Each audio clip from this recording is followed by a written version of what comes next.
자, 그럼 이번 시간에는 청간의 합에 대해서 설명을 하겠습니다. 청간의 합에 대해서 하고 또 지지의 합에 대해서 하고 이번 시간에는 그 청간 지지의 합에 대해서 이제 설명을 할 텐데요. 여러분들이 이 설명을 들으실 때 이 사주 명리학 강좌를 들으시면서 이제 시작한 지가 얼마 안 됐잖아요. 그런데 처음서부터 전부 다 이해를 하려고 하시면 안 돼요. 그러니까 지금 처음 사주명리학이라는 강좌를 들으시는 분들도 계시고 이전에 공부를 좀 하신 분들도 계시겠지만 이게 이제 천간지지의 합이라는 게 합이나 충이나 뭐 이런 것들이 가장 기본에 속하는 것은 맞거든요.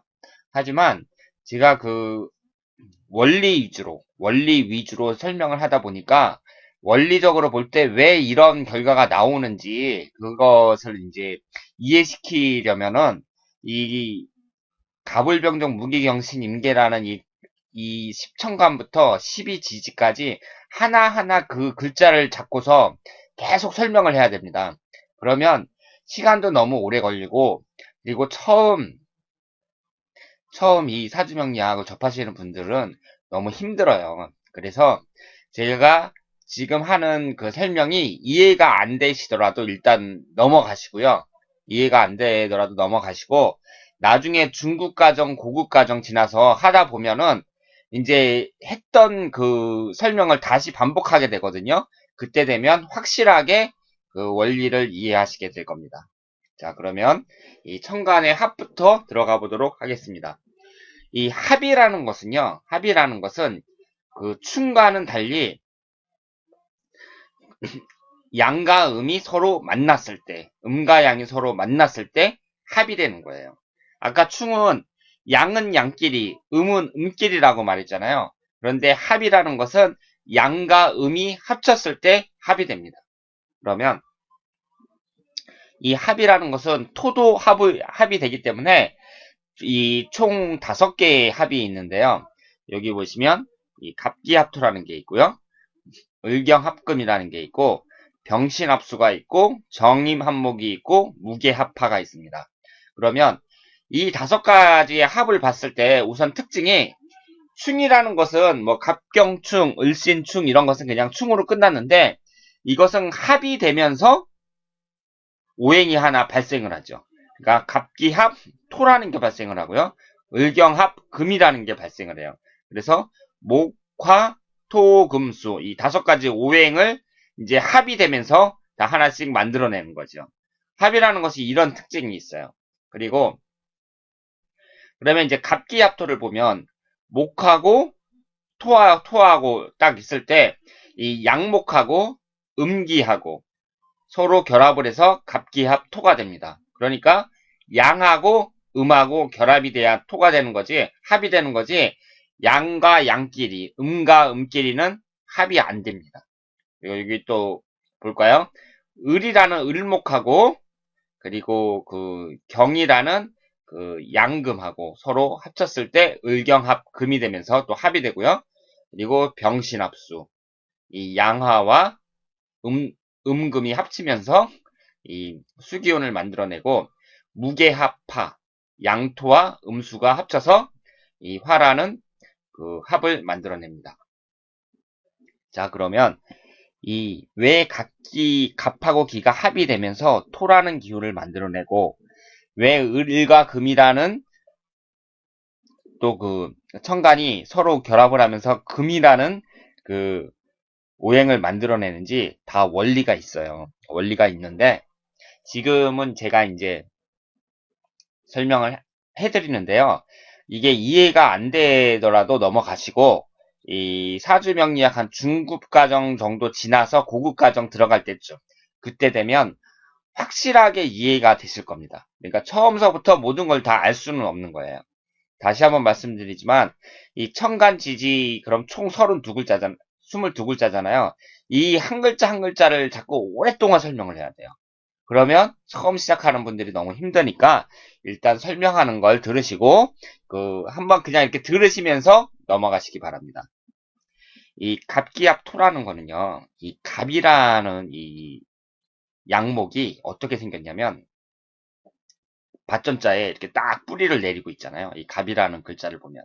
그러니까, 그리고 이 기라는 글자는 이 땅을 나타내는 이 토를 나타내는 이 글자가 무토하고 기토가 있는데요. 무토는 대지를 말해요. 그러니까 땅 위를 말하고 기토는 땅 밑을 말합니다. 그러니까 이 갑이라는 이 나무가 땅 밑에 뿌리를 딱 내리고 있는 거예요. 그것이 바로 각기합토입니다. 그러면 나무가 땅속에다 뿌리를 딱 내리고 있으니까 이 갑이라는 이 나무의 이 글자의 핵심은 뿌리거든요. 그럼 뿌리가 땅속에 딱 들어가 있단 말이에요. 그럼 겉으로 보기에는 땅만 보이겠죠. 왜냐하면 땅속에 들어가 있으니까 겉으로 볼 때에는 땅만 보이잖아요. 그래서 이것이 갑기합 토가 됩니다. 그리고 이것을 중정지합이라고 하는데요. 뿌리를 딱 받고 있으니까 이렇게 갑기합토가 형성되는 사주를 갖고 있는 사람들은 좀 심지가 굳고 의지가 강하죠. 그리고 을경합금에 대해서 한번 보겠습니다. 을이라는 것은 이 목기운이 있을 때 이제 양목이 갑이고 음목이 을이잖아요. 그런데 을이라는 것을 제가 설명할 때 그 기억이 나실지 모르겠는데 새싹이 이렇게 땅 위에서 이렇게 올라가잖아요. 싹이 땅에서 이제 봄에 보면은 그 새싹이 땅 위에서 이렇게 딱 올라오거든요. 요즘에는 전부 다 그 서울에 사시는 분들은 도로 포장이 돼 있어가지고 싹이 올라오는 것을 이제 못 보고 자라신 분들도 많이 계세요. 그런데 좀 나이 드신 분들은 많이 아실 테고 지방에 계시는 분들도 많이 아시겠지만 또 산 같은 데 이렇게 가서 올라가 보면 아시겠지만 싹이 이렇게 올라오잖아요. 올라오면 직선으로 안 올라와요. 이렇게 세글차처럼 이렇게 지그재그로 이렇게 삐뚤어지면서 세글차처럼 이렇게 올라옵니다. 그렇게 이제 싹이 올라와서 이제 봄에 꽃이 피거든요. 꽃이 피는데 그 꽃이 피면은 그 꽃이 피는 그 목적이 뭐냐면은 가을에 열매를 맺기 위한 거예요. 그런데 이 경이라는 것이 제가 그 설명을 드릴 때 경이라는 것이 이제 양금을 나타내잖아요. 근데 이 금을 쇠로만 해석하지 말고 쇠금자니까 자꾸 쇠로만 해석하는데 경금이라는 것은 열매, 결실을 나타낸다. 제가 그렇게 말씀을 드렸거든요. 그러니까 땅 속에서 싹이 이렇게 올라와서 봄에 이제 꽃이 피는데 그 꽃이 피는 그 목적은 가을에 열매를 맺기 위한 거예요. 그래서 을경합금이 됩니다. 그 을이라는 것은 새 싹을 나타내고요. 경이라는 것은 그 열매 결실을 나타내는데 이 새싹에 일어나는 싹이 그 자라서 꽃이 피고 그렇게 되는 이유는 그 목적이 열매를 맺는 것에 있기 때문에 그 을경합이 돼서 금이라는 건 결실을 나타내니까 을경합금이 됩니다. 그리고 이것을 또 인의지압이라고 하고요. 부드러움 속에 강함이 있다. 이렇게 말씀을 드릴 수가 있어요. 부드러움 속에 강함이 있다는 얘기는 이 땅 속에서 이제 새싹이 막 올라오잖아요. 꿈틀꿈틀대면서 이렇게 올라오는데 새싹이 약하지만 그거를 무시하면 안 돼요. 왜냐하면 그 겨울 내내 그 땅의 기운을 받아가지고 봄이 돼가지고 새싹이 딱 올라오는데 땅을 뚫고 올라오는 그 힘은 의지력이 상당히 강하다고 할 수가 있고요. 그리고 이 을경합금이 대해서 이제 나중에 결실을 맺는다는 얘기는 그 여러 가지 그 고난을 다 겪고 나서 결국에 나중에 결실을 얻는다는 얘기니까 이 새싹처럼 그 부드러움 속에서도 강함이 있다. 이렇게 말씀을 드릴 수가 있습니다. 모진 풍파를 이겨내야 결실을 맺기 때문에 부드러움 속에 강함이 있다. 이렇게 말씀을 드릴 수가 있어요. 그리고 이제 병신합수가 있는데요. 병신합수. 이 병이라는 게 양화잖아요. 여기 화기운이 있고 이제 양화가 병이고 음화가 정인데 병이라는 게 태양을 나타내거든요. 태양을 나타내요. 그리고 신은 뭘 나타낸다고 했죠? 이 금이 있으면 경금이 있고 신금이 있는데 경은 그 열매를 나타내요.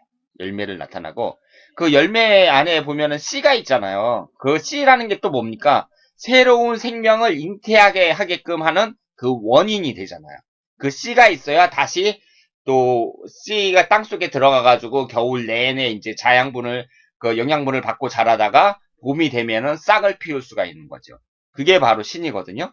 그러면 이 씨라는 건 그 다음에 이제 그 태양 다음에 그 새로운 싹이 되기 위해서는 땅 속에 들어가서 햇빛을 계속 받아야 돼요.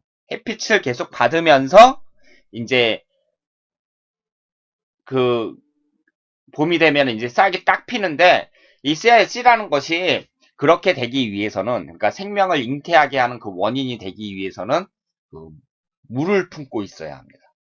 그러니까 복숭아가 이렇게 있잖아요. 복숭아라는 과일이 이 사주 명리학에서는 자주 등장하는데요. 우리가 도화살 얘기를 할 때도 도화라는 게 그 복숭아 꽃이라는 얘기거든요. 근데 복숭아를 이렇게 열매를 보면 거기 씨가 있잖아요. 동그래가지고 딱딱하잖아요. 어릴 때 보면 제 신기해가지고 그거 막 그 망치로 막 두들겨가지고 깨보고 이 안에 뭐가 들어있나 막 보고 그랬는데 이 딱딱한 복숭아 씨 안에도 물기를 머금고 있습니다. 그렇게 물기를 머금고 있어야만 그 씨는 새로운 생명을 잉태하게끔 하는 원인이 될 수가 있는 거예요. 그래서 병이라는 것이 그 태양열로 그 햇빛이 반짝반짝 비추면서 그렇게 열을 주고 그 씨는 그 열을 받아가지고 이제 새로운 생명의 새로운 생명이 잉태하게끔 그 원인이 되는데 그 씨는 반드시 물을 머금고 있어야 합니다. 그래서 병신합수다 이렇게 말씀을 드릴 수가 있고요. 이것을 또 위험지압이라고도 해요. 네, 그런데 이 병신합수를 갖고 있는 그 사주, 그러니까 사주의 일가는 신인데 시가는 병이다. 그러면 병신합수가 되는 거잖아요. 이렇게 병신합수를 갖고 있는 분들은 좀 냉정함을 갖고 있습니다. 열기와 물기를 동시에 지니는 냉정함을 갖고 있다. 이렇게 말씀을 드릴 수가 있어요. 그 다음 정임한목이라는 게 있어요. 정임한목. 이 정임한목을 이제 잘 이해하셔야 되는데 이 화기운 중에 양화는 병하고 음화는 정화잖아요. 그러면 병화는 태양열이라 그랬죠. 그럼 정화는 뭐냐면은 달빛이라고 할 수도 있고요. 그리고 은은한 촛불, 뭐 이런 식으로 그 대낮의 태양열이 아니라 밤에 그 은은한 그 불빛을 나타내기도 하고요. 나타내기도 하고 그리고 그 대낮에 이렇게 그 대낮에 태양이 이렇게 비추잖아요. 그러면은 여름에 이제 태양이 땅에다가 막 빛을 비추면은 땅이 그 열을 저장해요. 그 열을 저장한다고요. 그래서 겨울이 되면 그리고 비가 와도 땅에서 그 물을 저장해요. 그래서 우리가 땅을 파보면 거기 물이 나오잖아요. 그 얘기는 그 물을 저장한다는 얘기잖아요. 그리고 바다가 있으면 그 바다가 그대로 유지가 되는 이유가 그 물속으로 그 땅속으로 물이 이렇게 침투하더라도 어느 정도 선에서는 더 이상 물이 밑으로 내려가지를 못한다는 얘기잖아요. 그렇죠. 그러니까 지구는 동그라니까 만약에 물이 흙 속으로 사정없이 들어간다면 그 태평양하고 그 반대편에 있는 그쪽 대륙에서는 그 막 물이 나와야 되잖아요. 그런데 그렇지 않은 이유가 이 육지는 물을 이렇게 머금고 그거를 이렇게 저장을 합니다. 그래서 여름에 이제 비가 막 오잖아요. 막 오면은 그 물을 저장을 해요. 저장했다가 겨울이 되잖아요. 겨울이 되면은 이제 그 물이 그 나무의 뿌리를 이렇게 감싸요. 감싸면서 뿌리를 그 보호해 주는 거죠. 그리고 그래서 그 뿌리를 보호하고 있다가 봄이 되면 그 뿌리를 타고 그 나무 줄기를 따라서 올라가는 거죠. 그러면서 또 땅속에서 막 새싹이 피기도 하고 그 나무가 이제 다시 싹이 그 나뭇잎이 피면서 막 열매도 맺히고 뭐 그런 역할을 한다고 이제 볼 수가 있는데요. 이 정임한목이라고 할 때 이 정이라는 것은 이 태양이 이렇게 비치잖아요. 그러면 그 여름에 비가 왔을 때 땅이 그 물을 머금는 것처럼 태양이 비치면 그 뜨거운 열기를 땅이 저장을 하고 있습니다. 그래서 겨울에 땅을 파잖아요. 그럼 땅속이 따뜻해요. 겨울에 땅을 파면 땅속이 따뜻하다고요. 그리고 여름에 한창 덥잖아요. 그러면은 그 농사 짓는 분들이 뭐라고 하냐면은 이렇게 이제 날씨가 더우니까 내년 봄에는 이제 그 싹이 잘 피고 그 농사가 잘 되겠구나 이렇게 얘기를 하시죠. 그 뜨거운 열기를 저장을 했다가 겨울에 어떻게 하냐면요. 그 뜨거운 열기를 이렇게 갖고 있잖아요. 그러면은 그 물도 저장한다 그랬잖아요. 그래서 물이 그 뿌리를 이렇게 딱 감싸고 있거든요. 그러면 그 뿌리가 얼지 않게끔 그 뜨거운 기운이 들어와서 그 물을 따뜻하게 데워줍니다. 따뜻하게 해줘요. 그러니까 그 나무 뿌리가 있으면은요, 그 물이 들어와서 그 여름에 그 비가 오면은 그 물을 머금고 있다가 그 뿌리를 감싸는데 또 뜨거운 기운이 들어와 갖고 그 물을 따뜻하게 해주면서 뿌리를 같이 감싸는 거예요. 그러면 나무 뿌리가 얼어 죽지 않죠. 그래서 이 정이라는 것은 그 정이라는 것은 그 땅속에서 그 뜨거운 기운을 나타내고요. 임수라는 것은 그 비가 오면 그걸 머금었다가 그 땅속에서 저장하고 있는 그 물을 말해요. 그러니까 정화나 임수나 전부 땅속에 있는 거죠. 그래서 땅속에서 나무의 뿌리를 보호하면서 따뜻하게 하면서 그 뿌리를 보호하고 있으면 그 다음 봄에 어떻게 됩니까? 싹이 피죠. 싹이 피고 나무가 더 잘 자랐죠. 그러니까 그 나무의 그 봄이 되면은 그 나무의 영양분이 이제 쭉 올라가는 거예요. 그래서 정임한 목이 됩니다. 언뜻 이해가 안 되시죠? 그래도 지금은 이렇게 들으시고요. 나중에 충분히 이해가 되도록 제가 이렇게 해드리겠습니다. 그래서 이것을 이제 인수지압이라고 하는데 이 목이라는 것이 학문을 나타내기 때문에 이 사주의 정의만목이 되는 분들은 학문적인 성격이 강하다. 그러니까 학문을 하면 좋다. 이렇게 말씀을 드릴 수가 있고 인자함도 있고 소심함도 있어요. 반면에 질투심도 있습니다. 특히 여자분들 중에 정의만목이 되시는 분들은 좀 질투심도 있다고 할 수가 있고요. 그리고 이제 무게합파예요. 무게합파라는 것은 무가 뭐라고 했죠? 토에 있어서 대지를 나타난다고 했잖아요. 땅 위에 대지, 넓은 대지를 생각하세요.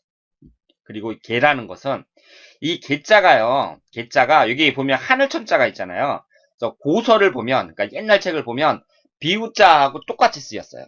그러니까 비우자나 이 개자나 똑같이 비를 나타내는, 하늘에서 내리는 비를 나타내는 그 비우자하고 똑같이 쓰였는데 이 개수라는 것은 그 하늘에서 내리는 비를 나타냅니다. 그러니까 대지 위에 비가 내려요. 비가 내리거든요.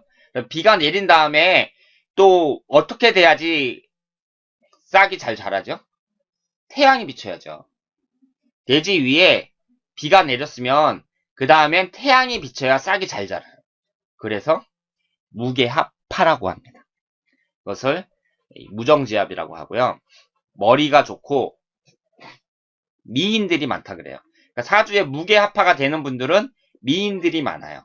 그리고 사람이 좋습니다. 다정다감해. 이 무게합파를 이제 말씀을 드릴 때 그 머리가 좋고 뭐 미인이고 다정다감하다 뭐 이러는데 이 무게합파뿐만 아니라 이렇게 사주를 딱 봐가지고요.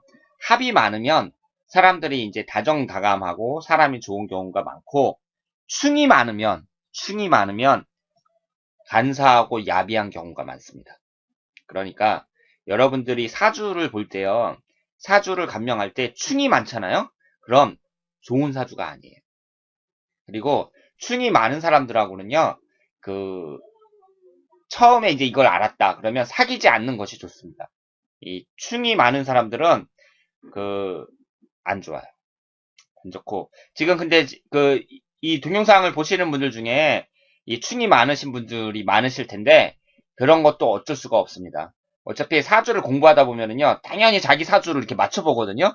그러다 보면 자기 사주가 충이 많다 그러면 나쁘다던데 나는 충이 많네? 뭐 이렇다고 하더라도 제가 좋은 말만 할 수는 없으니까요. 이렇게 사주를 배우면서 자기 사주가 얼마나 나쁜지 이걸 이제 하나씩 알아가는 거예요.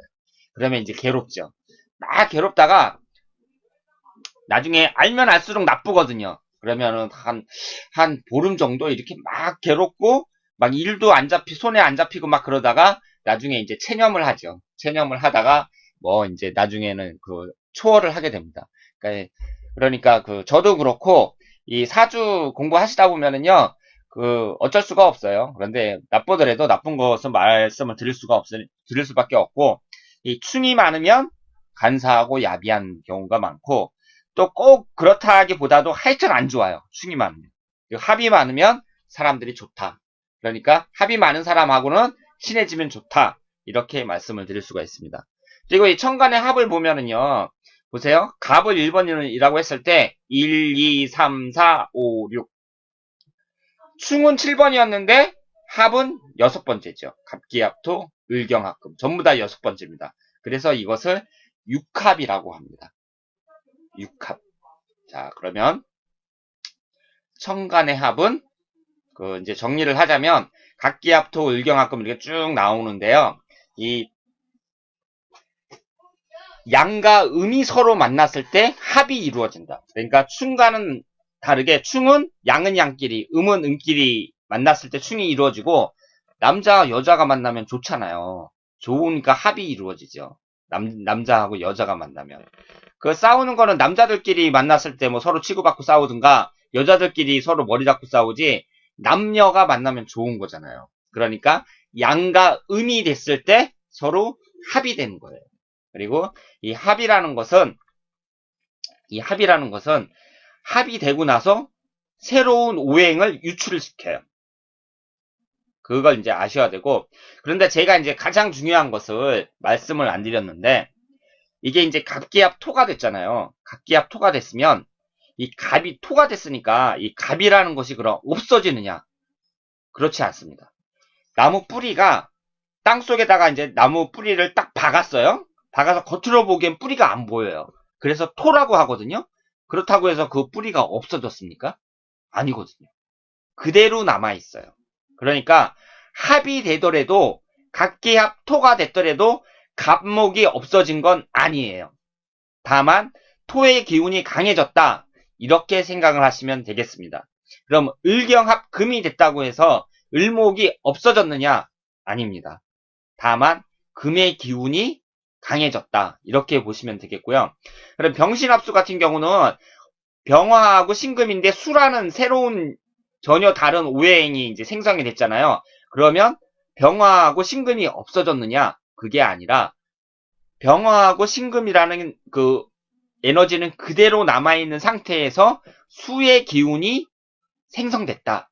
이렇게 생각을 하시면 되겠습니다. 정임합목도 마찬가지고요. 무게합화도 마찬가지입니다. 자, 그러면 천간의 합은 여기까지 하고 지지의 합을 한번 볼까요?